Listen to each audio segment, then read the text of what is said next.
Woof, and welcome to Muttday Morning News. I'm the titular Mutt Fen, so let's get to some news.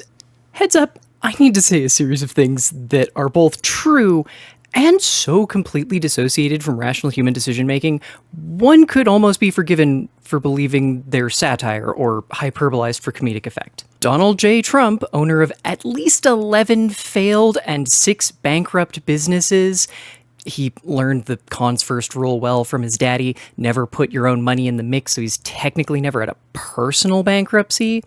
Also, impeached twice, indicted, and found guilty of 34 felony counts of falsifying business records, known close contact of Jeffrey Epstein and Ghislaine Maxwell, and current dictator of the United States, added a second title to the U.S. Department of Defense on Friday, effectively giving it a second name without legally changing it, which would have required an act of Congress.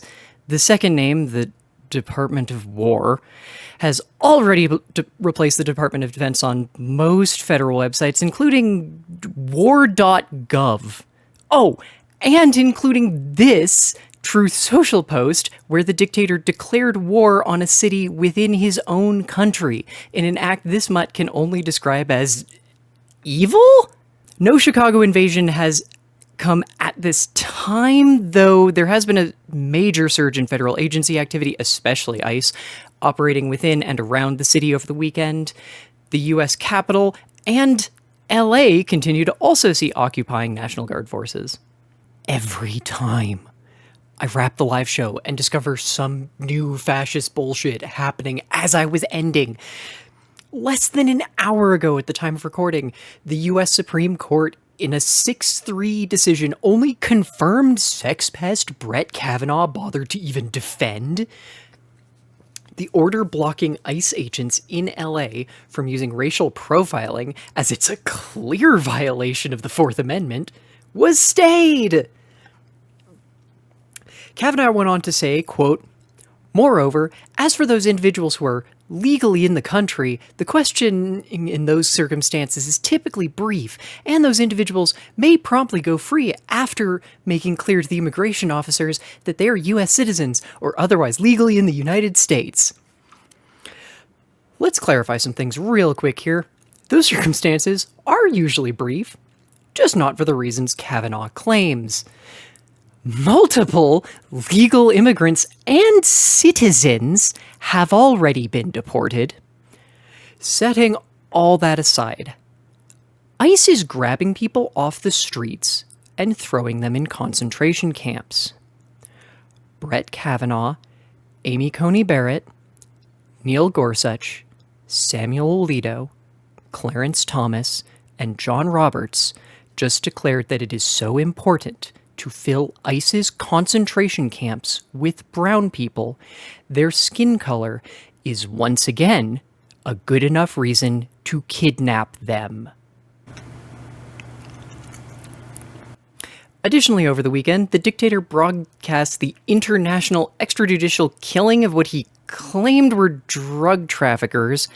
While there's some debate whether the footage was real, one matter not up for debate: it was not a drug trafficking vessel, but most likely a human smuggling run. On September 6th, the Vice President of the U.S., J.D. Vance, had this Twitter exchange seemingly confirming that the U.S. military had indeed illegally, extrajudicially, and in no uncertain terms committed and openly admitted to a war crime.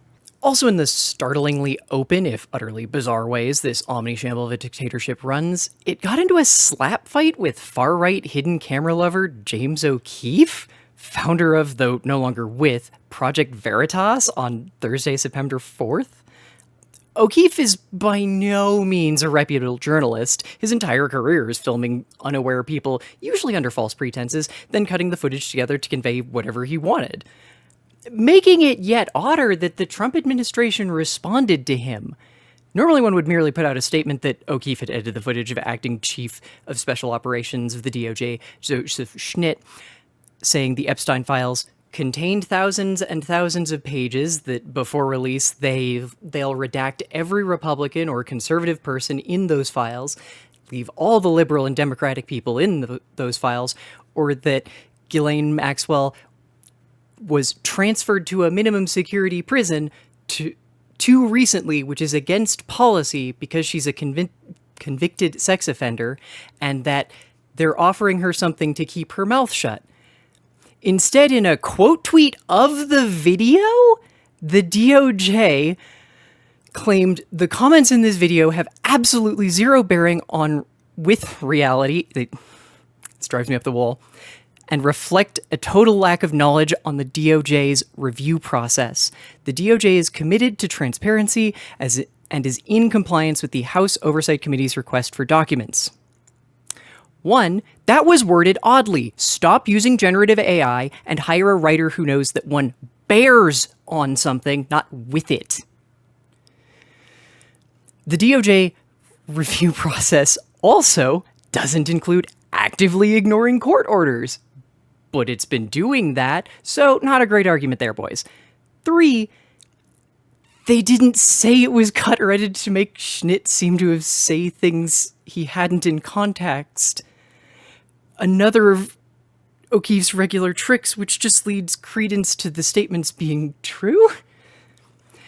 In a later tweet, the DOJ felt it would help their case to post an airplane mode 30% battery screenshot of an email Acting Deputy Chief Schnitt sent to Acting Director Pollock, written like a PR press release? Also, I should add, the Special Operations Unit Schnitt is the acting deputy chief of, is a multi-agency body within the Office of Enforcement Operations, of which Pollock is the acting director, where the key focuses on domestic and international drug trafficking and money laundering. I bring this up because also on September 4th, the DOJ put out a press release announcing the expansion of Joint Task Force Alpha, ostensibly an anti-sex trafficking task force. The JTFA are in actuality Attorney General Pamela Bondi's DOJ clone of ICE. Though this release focused more on their recent child trafficking cases that didn't trace back to USians, as well as the expansion of the task force, notably from the money laundering and asset recovery section, the narcotic and dangerous drugs section, and the Office of Enforcement Operations. Make of that what you will. As for my featured story this week, I'd like to take you on a little journey. At around 8 p.m. on Friday night, Alfie Brody, the vice president of global sponsorships at Visa, made this frankly baffling comment and job posting for director of global gaming partnerships on LinkedIn. By the end of my Silksong stream at noon on Sunday, it had been deleted. Likely because the top comments had shifted from the standard LinkedIn platitudes to informative and biting commentary on Visa's recent direct role in censoring video games on Steam and itch. To learn more about that and what you can do to help stop it, you can go to, I keep screwing up the name, yellat.money or stoppaypros.neocities.org. On its face, the statement was equal parts laughable and horrifying, opening with the phrase, "Gaming is no longer just play, it's culture, community, and commerce. Gen Z and Gen Alpha spend more time gaming than on any other media." First, obviously, there's the whole thing about Visa and MasterCard actively censoring video games and therefore art and culture. Second, I need to stress that the oldest anyone in Gen Alpha can possibly be is 15. So Alfie is expressly saying Visa is marketing towards children. Quick aside, Alfie Brody of Visa allegedly owns at least 2 Roblox accounts. You know, the game famous for making billions exploiting the literal labor of children, also known well for its rampant child predator community and credible allegations that the Roblox community are aware of the predation issue, but actively hide it, as the predators are still users and thus inflate their share price. Third, the video game industry made an estimated $455 billion USD in 2024. The mobile segment alone made more than $90 billion.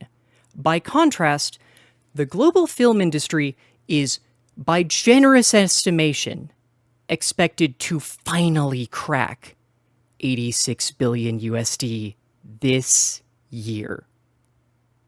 The fact that Visa isn't already interacting with gaming is baffling until you remember Visa is responsible for, and therefore takes a cut from, 39% of all card-based transactions on Earth. In fact, MasterCard, Visa's only real competition for market share, not counting the Chinese-only UnionPay, was Riot's first global partner in its esports ambitions with League of Legends back in 2018. Since then, MasterCard has sponsored most Riot esports, from League to Valorant to the MasterCard Gamer Academy. I bring it up to remind you that a month ago, during the VCT Americas stream on August 8th, after being asked by MasterCard to keep an eye on negative MasterCard sentiments and to make sure that esports creators working for Riot did the same, Riot set the VTC YouTube and Twitch streams to follower-only mode, eventually increasing the required follow time, as more people arrived, attempting to discuss the stream's sponsors' censorial acts. Those who did manage to chat and mentioned the card network had their messages deleted and were timed out for lengthy periods of time. Oh, hey, while I'm also talking about Riot stuff, reminder that back in June, John Needham, president of publishing and esports at Riot, announced they would be opening a new sponsorship category, sports betting!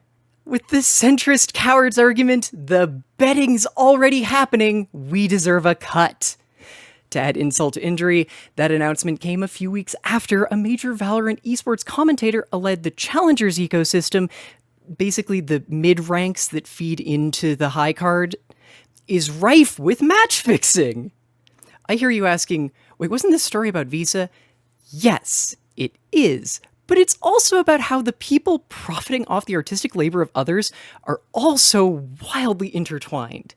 See, while checking over Alfie's LinkedIn, I found only 3 places where he interacted with games recently. Well, sort of. Though he did spend nearly 10 years as 2K's VP of Global Sports Marketing. He left in 2023. First, he interacted with the launch post for Madden 2026 from 3 weeks ago by Micah Knopp. Why he liked it within the last 2 days? No idea.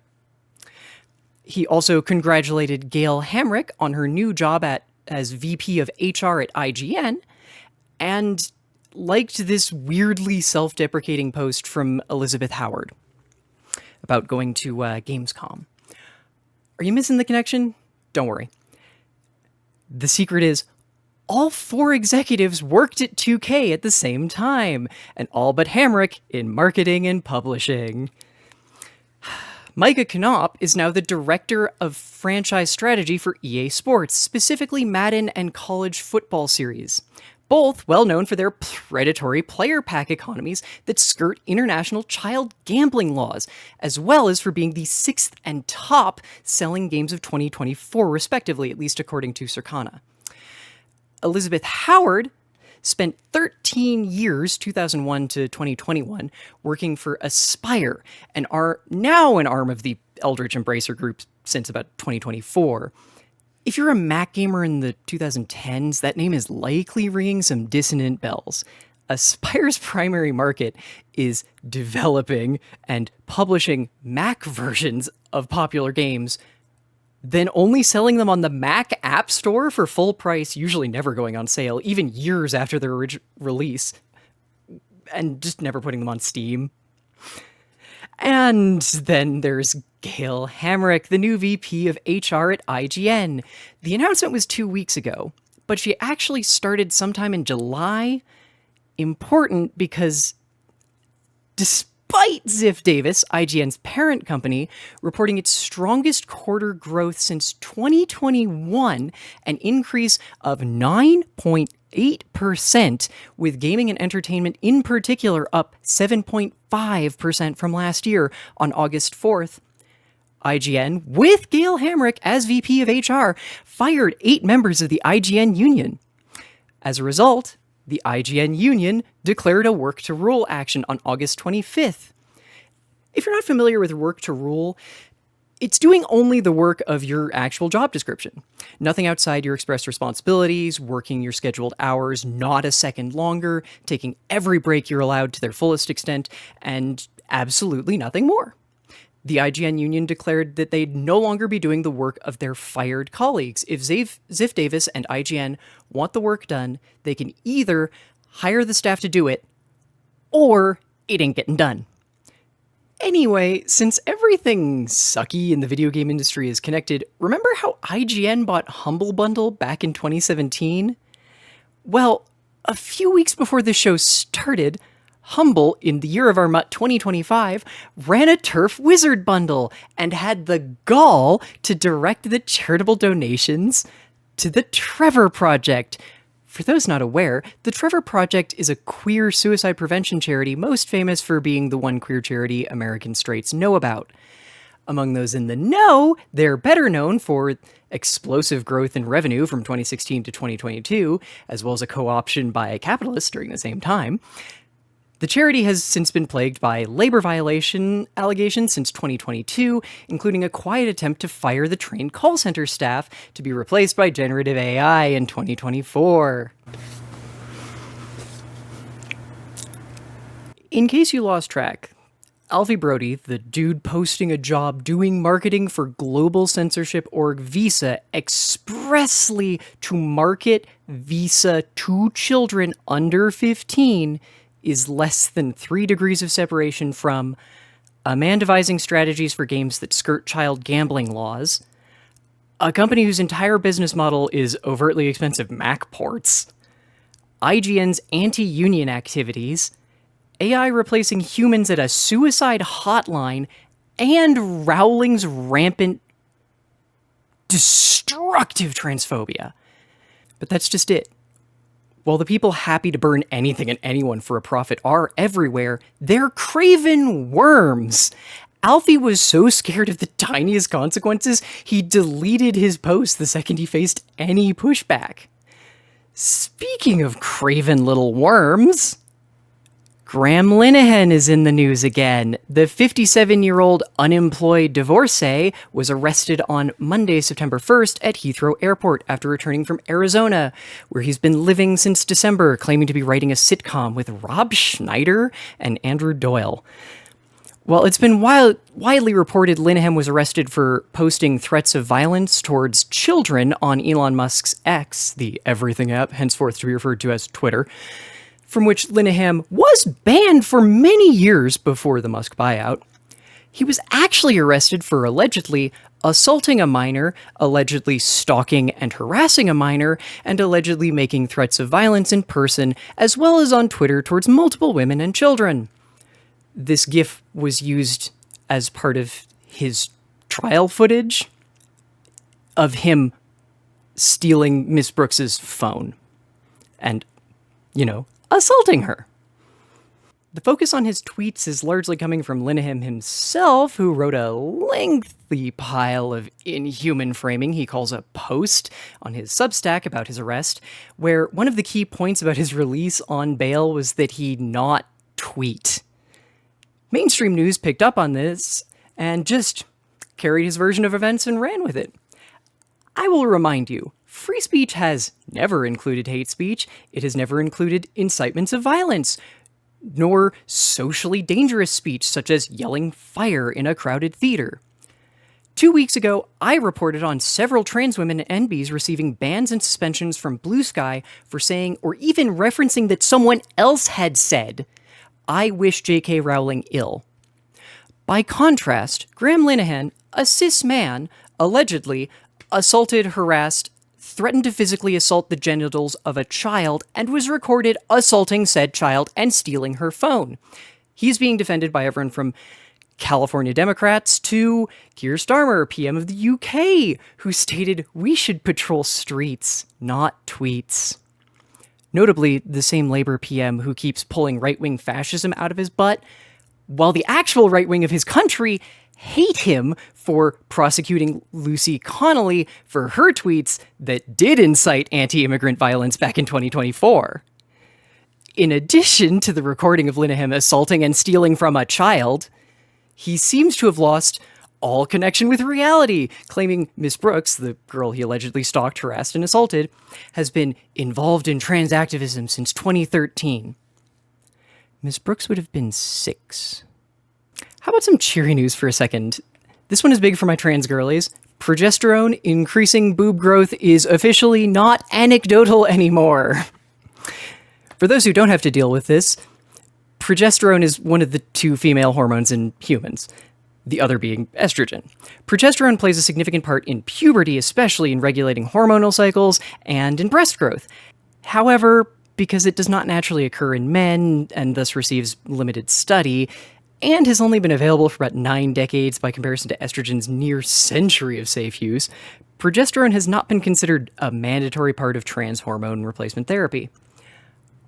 On September 5th, at the European Professional Association for Transgender Health, EPATH, annual conference in Hamburg, Ray Gills and Cohen, I'm so sorry about what I'm about to do to your last name, Dridgerink, shared their findings for the first study done on breast growth, progesterone, and trans women.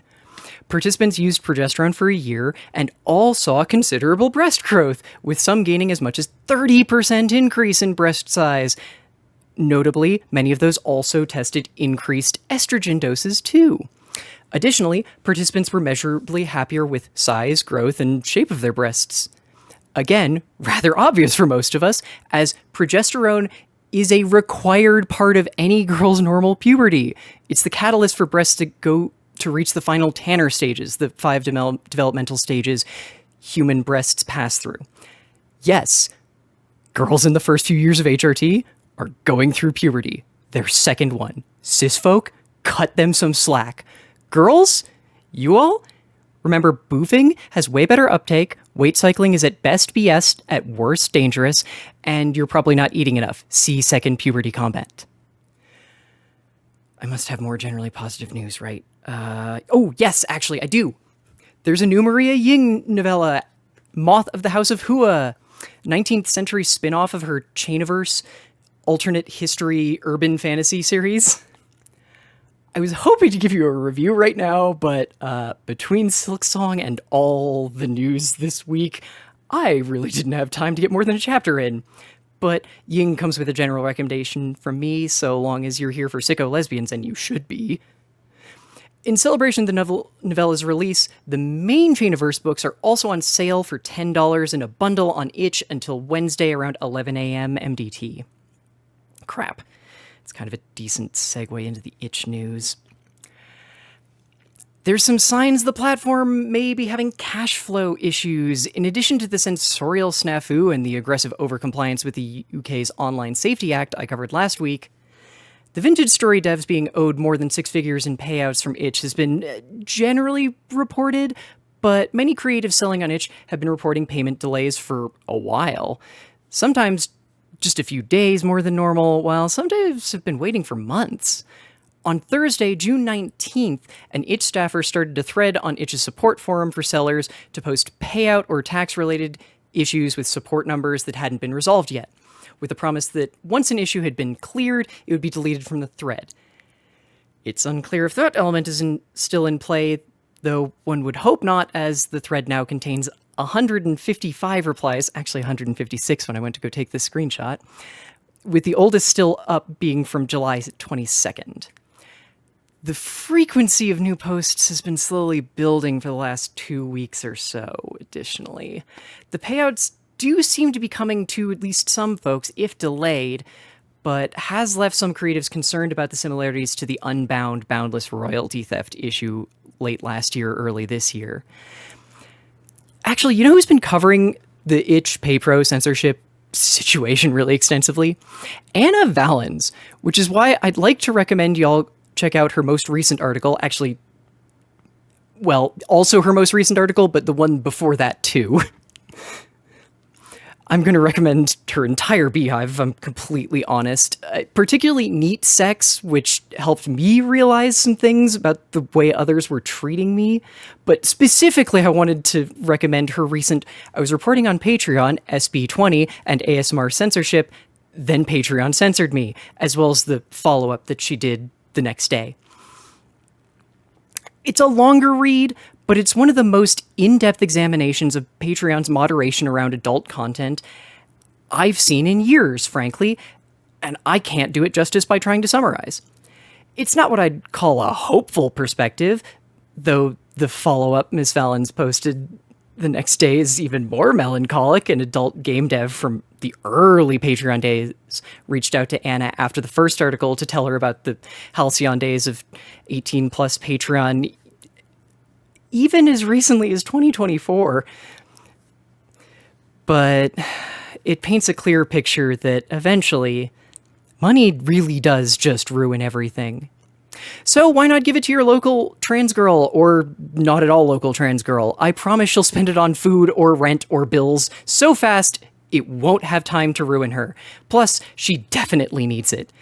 Yes, she is me, or Ana Valens, or Autumn Wolf, or Ella Maxima, or Talia Bot, or take your pick. Support trans women.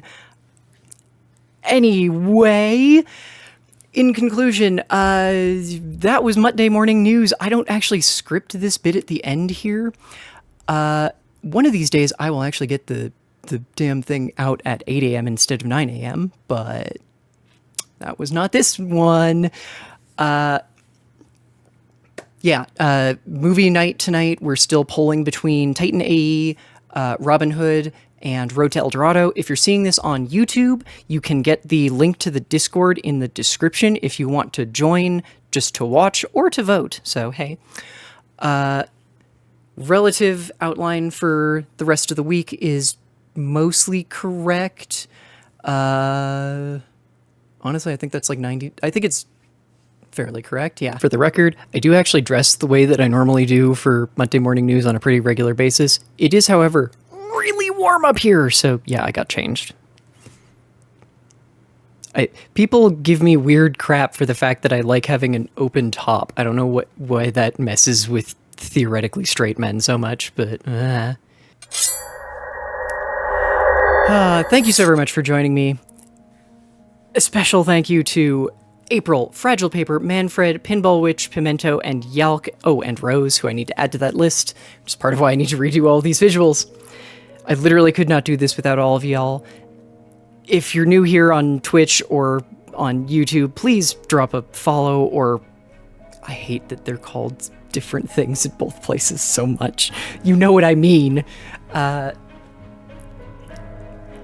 Yeah, I got no brain left. You can support everything that I do at the places down below. Patreon.com/Fen, Coffee.com/Fen, my website, fen.gay, and over on Blue Sky at fen.gay. Yeah, it's very warm. I need to change because I don't actually think these are my pants, and I'm still not sure whose they are. That was what I was going to do as the cold open, and I completely forgot and started reading my script immediately. One day. Anyway, have a great day. Now, at least some of you, I'm pretty sure it's late for you, but whatever. Bye all.